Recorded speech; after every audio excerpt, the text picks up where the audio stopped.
外面丧尸遍布，低沉的嘶吼声此起彼伏，天空灰蒙蒙一片，枯黄的落叶缓缓落下，光秃秃的树。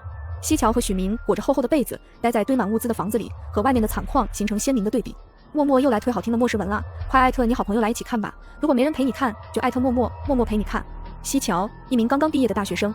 西桥和许明从孤儿院开始就是很好的朋友，他们相约考上同一所大学，去同一所城市工作。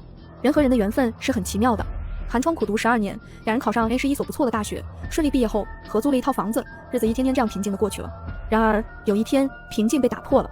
咚咚，西桥在睡梦中被一阵敲门声吵醒，心里嘟囔着最近也没在网上买东西啊。一开门是几位脸生的工人，西桥一脸懵。许明从工人后面进来，手里提着几大袋东西，笑着对我说：“怎么才起来？超市促销，买了你最爱吃的零食。”顺手将一袋零食塞进西桥怀里，回头对工人们说：“我和我闺蜜独居租房子住，没安全感，麻烦师傅们把门换成最好的防盗门，顺便把玻璃也换成最厚的双层单向膜。”西桥抱着一袋零食，独自懵逼，自我怀疑人生。其中一个领头的师傅愣了愣，过了一会儿才反应过来，这可是笔大生意。哦，对了，务必今天下午之前装好，会给加急费。许明从包里拿出手机付钱，师傅听了赶紧开始干活，笑嘻嘻地答应着。西桥连忙把许明拉进房间，关上门，一脸严肃地说：“怎么了？你是不是有事瞒着我？怎么突然又是换门又是囤零食？”许明看着西桥的眼睛，良久才开口：“乔乔，如果我说马上世界末日了，你会相信我吗？”西桥沉思了片刻，就在许明准备放弃解释的时候，他突然出声：“我信。”这可省了解释的时间。许明清了清嗓子：“其实我上一世就跟你经历了末日，外面都是丧尸，我们的粮食只够1周时间，我们在房子里被饿死了。但是现在我重生了。”西桥瞪大了眼睛，大声的惊呼。被许明捂住了嘴巴，他严肃地看着西桥：“别说出去，末日之下，咱们好好活着，不能当圣母。”顿了顿，乔乔，你会觉得我自私吗？我对西桥摇了摇头，他是个丧尸小说电影爱好者，深知末日之下圣母心不能当饭吃，而那些电影里的幸存者因为圣母心泛滥，下场惨烈。囤物资需要钱，姐妹俩冷静下来思考，决定向平台贷款，反正马上末日了也不用还。大大小小贷款的钱集在一起大概20W，加上之前勤工俭学下来的钱也有不少，囤物资应该是够了。他们马上去了趟大型批发市场，不要钱似的往购物车里扔食物：面粉60袋，大米80袋，油50瓶，橄榄油50，花生油50，调料各20箱，压缩饼干50箱，各口味自热米饭50箱，各口味方便面和自热火锅50箱，肉类罐头50箱，腌制肉类食品50箱，各类蔬菜10箱。蔬菜到了夏天容易坏，最好还是买些种子自己种植，也能打发时间。西桥突然想起来，囤货小说里说是要买太阳能发电板和风力发电机一类东西。许明一个人在生活用品区采购：卫生纸100箱，卫生巾100箱，牙刷40，牙膏80，肥皂、洗发水、沐浴露40，饮用水120，洗衣液50桶。太多了，就不一一列出了。送货司机把物资送到家门口，意味深长地看了一眼许明。许明有些心虚，解释了一句：“公司组织做慈善，捐给大山的孩子，东西暂时放在我这。”明显底气不太足。司机也没深究，说：“那你们公司挺人性的，你们老板人挺好。”许明点头称是，也不敢多说话，生怕说错话。夜晚，租的房子在顶楼，有一个小阁楼，不大，平时也没有很多东西放在那里。他们一趟一趟地往小阁楼运送物资，累了个半死。西桥瘫躺在沙发上，看着最近爆火的综艺节目，被节目上耍宝的主持人笑得合不拢嘴。一旁的许明凭着上一世的记忆，在本子上记录着丧尸的习性，对声音极为敏感，致命点在大脑位置，感染力强，一旦被咬或被抓伤都会感染。窗外传来广场舞大妈跳舞的音乐，依旧是洗脑的歌曲，小孩子的嬉闹声混杂着小贩的叫卖声。上一世他和西桥饿死在空荡的房子里，超市被洗劫一空，楼道都是游荡的丧尸。乔乔，我们一定要活下去，活下去才有希望。末日倒数第3天，和煦的阳光穿过叶子的间隙，洒落在书桌上。一向不善厨艺的西桥正看着美食视频，从最简单的葱油面开始琢磨。许明整理着昨日买来打发时间的小说和名著，这下末日来了，正好有时间做平时没空做的事。家里被一箱箱物资堆满，只留了点下脚的地方。许明，来吃饭了。桌上摆着2碗热气腾腾的葱油面，虽不及外面卖的味道美味，不过还是可以的。许明一边吃面一边关注着微博，可惜热搜榜要么是明星的桃色新闻，要么就是某某网红又作妖了。吃了早饭有什么安排吗？先去药店买些基础药品吧。末日当下，药品也是很重要的，特别要补充不可缺少维生素。买完药，路过大学时经常吃的一家螺蛳粉店，西桥提议吃碗螺蛳粉再回去，毕竟以后可能再也吃不到了。旁边店门口坐着2个下棋的大爷，两人谈话声不大不小，正好落入西桥和许明2人耳里。我昨天跟我儿子打电话，他说他们在研究什么病毒，还说 M 国的病毒泄露了，但路上全都是这个尸，叫我最近囤点吃的，不要出门。你儿子读书读傻吧，哪来的僵尸啊？也对，不过还是小心为妙，我明天不出来下棋了。许明和西桥对视一眼，糟糕，丧尸可能要提前爆发了，末日真的要来了。末日倒数第2天，B 市发现1例疑狂犬病患者，C 市发现6例疑狂犬病患者有个在外国的博主发了一个视频，尽管很快就被封了，还是传得沸沸扬扬。视频中，一个人不人鬼不鬼的东西，双目无瞳孔，身上满是粘稠的血液，嘴里是没吃完的半截肠子。一个金发碧眼女生吓得尖叫起来。很快，她的下场显而易见。许明咽了咽口水，身体僵硬。微博底下有的是玩梗的、带节奏的，还有求锦鲤的。为了安全起见，今天不出门了。许明拿出5金店买的大锁，将23楼的消防通道大门锁了起来。小区是1户1楼，如果停了电，那么电梯无法运行，锁了丧尸的通道，安全了许多。这一举不仅是防丧尸，还有末日之下不怀好意的人。丧尸是不可怕，可怕的是人心。早晨，许明被西桥推醒，他颤抖的手指指着窗外，嘴唇发白，眼球凸起，用死于斑白的眼睛的男性丧尸盯着一个在单元门门口玩球的小孩，摇摇晃晃地跑过去，速度不亚于成年男子。小孩显然不知道发生了什么，他哭闹着喊妈妈。丧尸对于声音敏感，听到声响速度更快了。拜托了，别再哭了。许明在心里默默地祈祷。一位30岁左右的妇女跑过去，抱着孩子进了单元门。没有单元卡是进不去单元门的。丧尸拍打着铁门，发出嘶吼声，门上血迹斑斑。微信群炸开锅了，全是99加的消息。卧槽，小区里的是什么鬼啊？我爸早上起来去晨练了，现在还不知道在哪呢。我家一点吃的都没有，有没有好心人来送点方便面的呀？我要饿死了。电视里只有央视一台还能正常播放，主持人还算有点职业操守，仍然平静地念着稿子。我国这次突然爆发的病毒疑是因为狂犬病毒变异，请各位公民待在家里锁好门窗，等待国家救援。绝对不会是狂犬病毒变异那么简单，不过这也不是我们能够操心得到的。两人都不是很有胃口，随便吃了点面包牛奶，用望远镜观察情况。因为玻璃安装了单向膜，外面看不见里面的状况。糟糕的是，丧尸感染极快，不知道谁把一只丧尸放进了24栋单元门内，那栋的声响尤为刺耳。卧槽，怪物来敲我家门了啊！你快去拿东西挡着门啊！没用的东西，老子眼瞎了，看上你这个窝囊废。都什么时候了，要死我们一起去死啊！过了一会，吵架声变成了丧尸独特的痰卡着喉咙的嘶吼声。24栋算是沦陷了。平时叽叽喳喳的西桥一直没有说话，被这一次血腥场面吓到了。尽管早已做好心理准备，看着这幅场景，西桥忍不住把早上吃的东西全呕了出来。许明轻轻拍着西桥的背，冲了一杯蜂蜜柚子茶递给他。奇怪，6月份了，室内温度居然到达10度，更不必说室外了。许明盖着厚厚的珊瑚绒毯子，拉上了遮光帘，房内只开了一盏暖黄色的夜灯，打开了西桥下载好的《甄嬛传》。两人裹着被子，暂时忘却外面的血雨腥风。平时快节奏的生活突然放慢，总觉得不习惯。抬头看了一眼钟表，10点45分。西桥起身淘米煮饭，许明是个厨艺废材，只能帮忙洗洗菜什么的。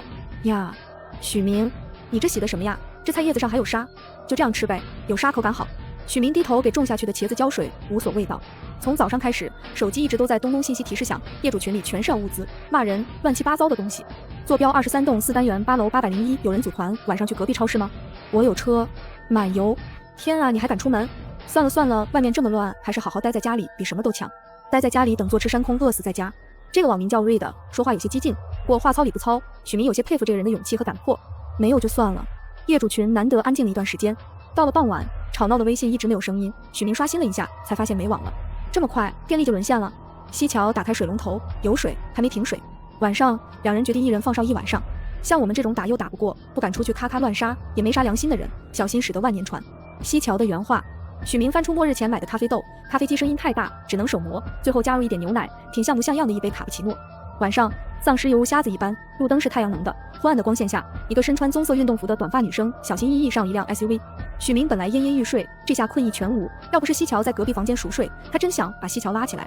短发女生背着一个大大的运动包，有点像在某档荒岛求生节目中的同款，她动作敏捷，车开得飞快，丧尸追也追不上，循着声音在原地打转。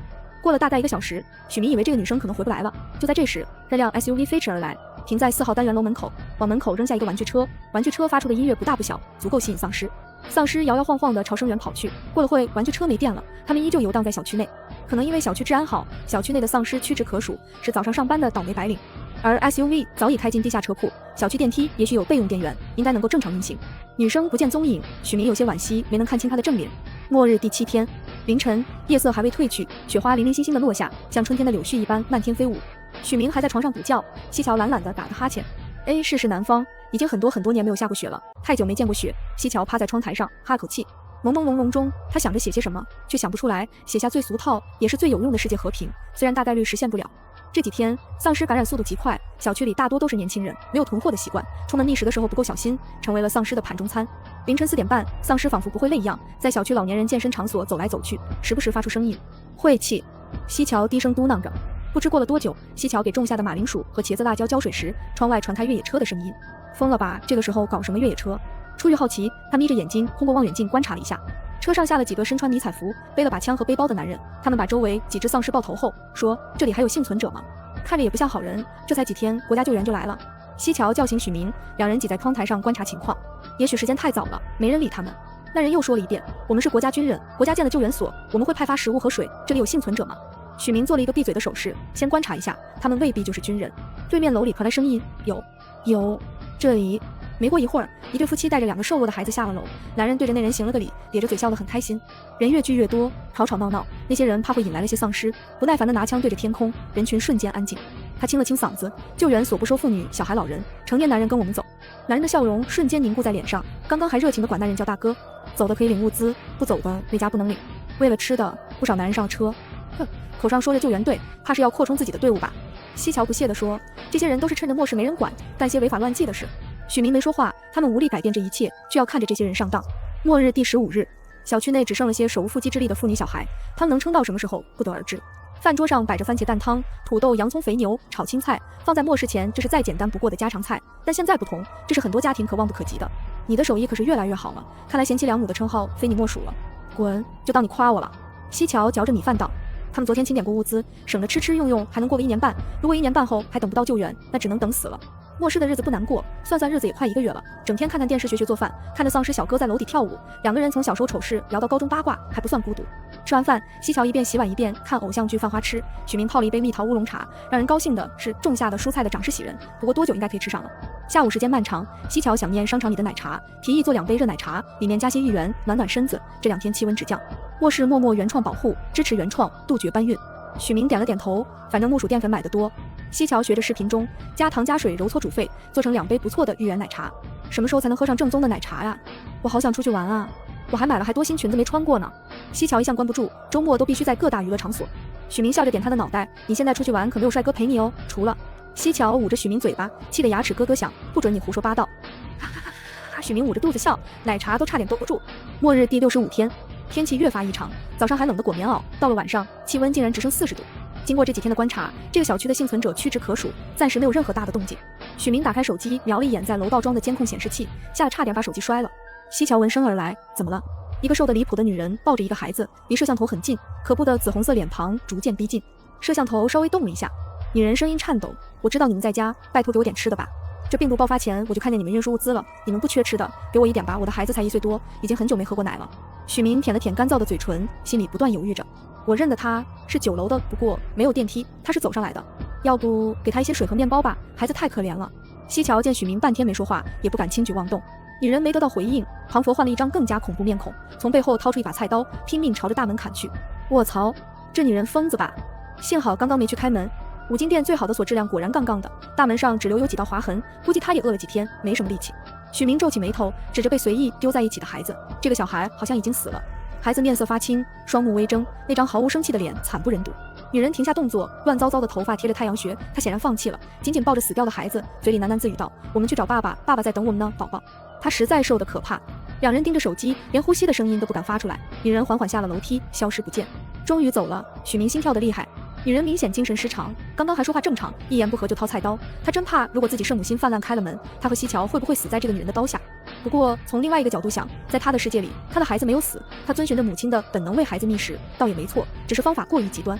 末日第90天，天气逐渐恢复正常。要不是许明每天撕日历，西桥还真忘了日子。天气都正常起来了，那是不是丧尸也要灭绝了？我们是不是马上也要回归正常生活了？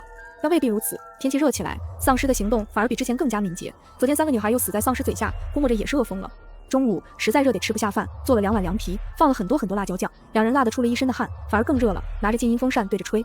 在西桥的精心培育之下，小青菜和茄子已经可以吃了，刚好蔬菜告急。晚上，许明不知道从那个犄角旮旯翻出扑克牌和真心话大冒险，两人玩得不亦乐乎，差点忘记了盯梢的事儿。末日第80天。原以为买的新鲜蔬菜吃完了，只能委屈吃点脱水蔬菜了，没想到西桥是有些天赋在身上的，种下的各类蔬菜水果生机勃勃。昨日在阳台采摘的圣女果饱满多汁，比楼下死贵的水果店还好吃。许明认为在家体能更是落下，天天拉着西桥跳绳下蹲，各种运动。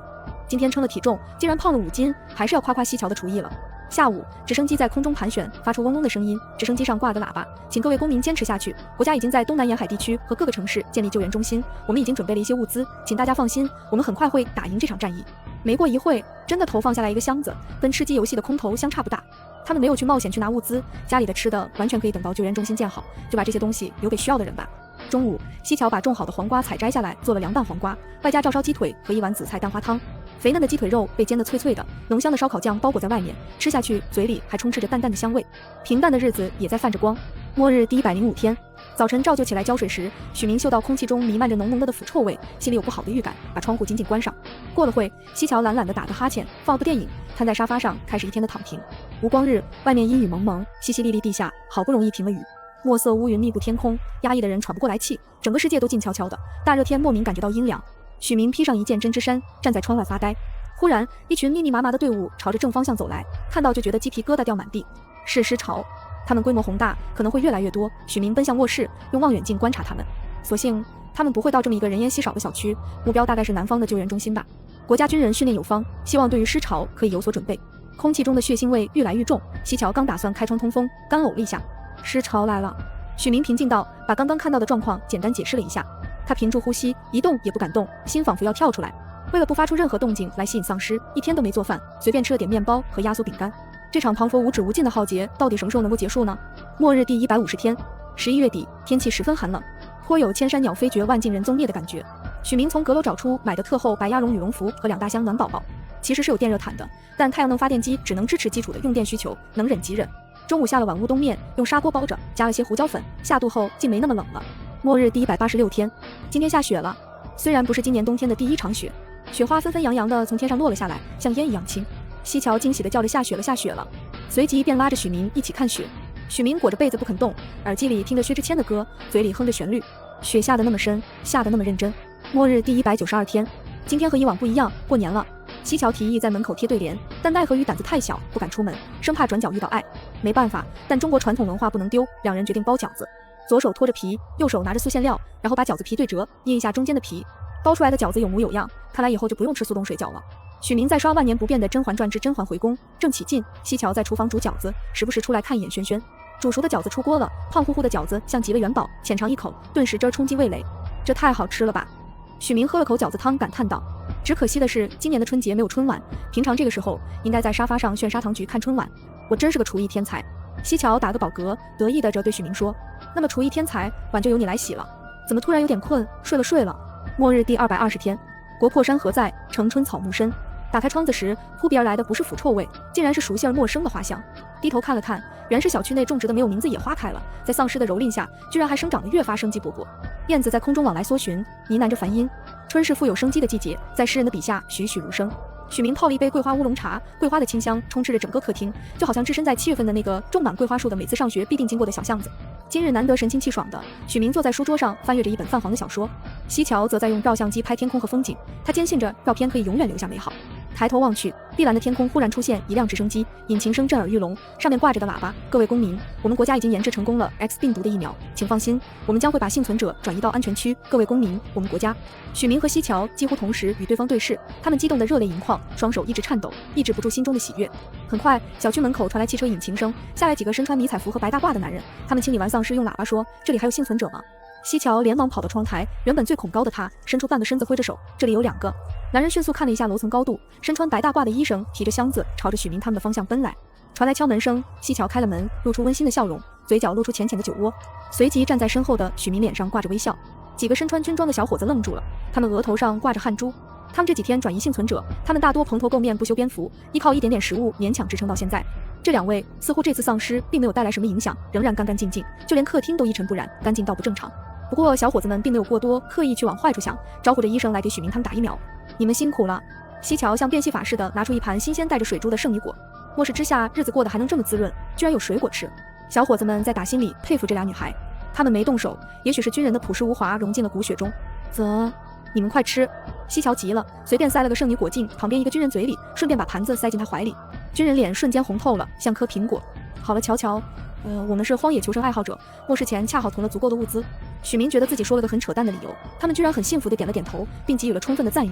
整理好了行李，他们跟着军人下了楼。意料之外的是，他们原以为小区的幸存者只有许明和西桥2人，但有对家人站在一旁。